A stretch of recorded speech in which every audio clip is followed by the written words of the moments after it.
Chapter 24. And when Balaam saw that it pleased the Lord to bless Israel, he went not, as at other times, to seek for enchantments, but he set his face toward the wilderness. And Balaam lifted up his eyes, and he saw Israel abiding in his tents according to their tribes, and the Spirit of God came upon him. And he took up his parable, and said, Balaam the son of Beor hath said, and the man whose eyes are open hath said. He hath said which heard the words of God, which saw the vision of the Almighty, falling into a trance, but having his eyes open. How goodly are thy tents, O Jacob, and thy tabernacles, O Israel! As the valleys are they spread forth, as gardens by the river's side, as the trees of lign, aloes which the Lord hath planted, and as cedar trees beside the waters. He shall pour forth the water out of his buckets, and his seed shall be in many waters, and his king shall be higher than Agag, and his kingdom shall be exalted. God brought him forth out of Egypt. He hath as it were the strength of an unicorn. He shall eat up the nations his enemies, and shall break their bones and pierce them through with his arrows. He couched, he lay down as a lion, and as a great lion. Who shall stir him up? Blessed is he that blesseth thee, and cursed is he that curseth thee. And Balak's anger was kindled against Balaam, and he smote his hands together. And Balak said unto Balaam, I call thee to curse mine enemies, and behold, thou hast altogether blessed them these 3 times.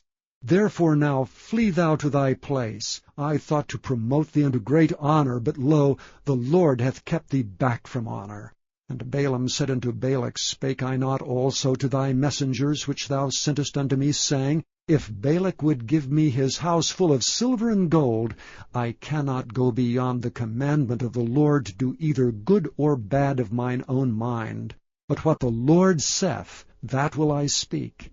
And now, behold, I go unto my people. Come therefore, and I will advertise thee what this people shall do to thy people in the latter days. And he took up his parable, and said, Balaam the son of Beor hath said, and the man whose eyes are open hath said.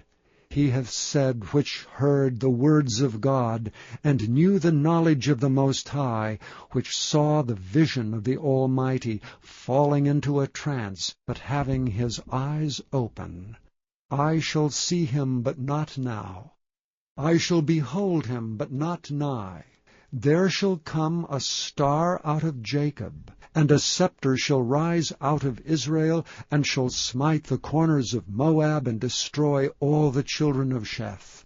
And Edom shall be a possession, Seir also shall be a possession for his enemies, and Israel shall do valiantly. Out of Jacob shall come he that shall have dominion, and shall destroy him that remaineth of the city. And when he looked on Amalek, he took up his parable, and said, Amalek was the first of the nations, but his latter end shall be that he perish forever. And he looked on the Kenites, and took up his parable, and said, Strong is thy dwelling place, and thou puttest thy nest in a rock. Nevertheless the Kenites shall be wasted, until Ashur shall carry thee away captive. And he took up his parable, and said, Alas, who shall live when God doeth this? And ships shall come from the coast of Chittim, and shall afflict Ashur, and shall afflict Eber, and he also shall perish forever. And Balaam rose up, and went and returned to his place, and Balak also went his way.